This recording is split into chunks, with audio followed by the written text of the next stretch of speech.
Is it safe to run with spacers on Toyota? When choosing with spacers, good quality ones are quite important. Good quality with spacers must be made of good material. The industry recognized material for BONOSS spacer is aluminum alloy. Usually two types of aluminum alloy, 60626 and 70756.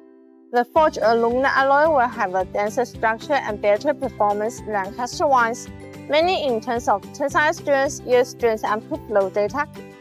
The advantage of choosing BONOSS Toyota with spacers is that the hot anodizing process on the surface of the material brings better corrosion resistance and prevent rusting. As a professional with spacers manufacturer, BONOSS has created the world's first active cooling technique based on years of experience, breaking the long-term single function of the wheel spacers.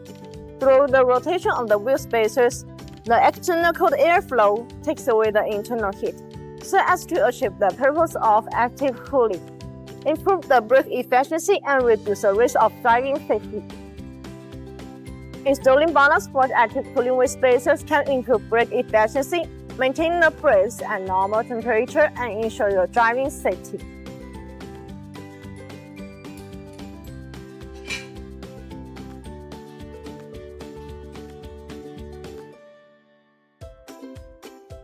That's all for today's video. If you want to get this BONOSS with spacers, please see the link below. See you next time. Bye bye.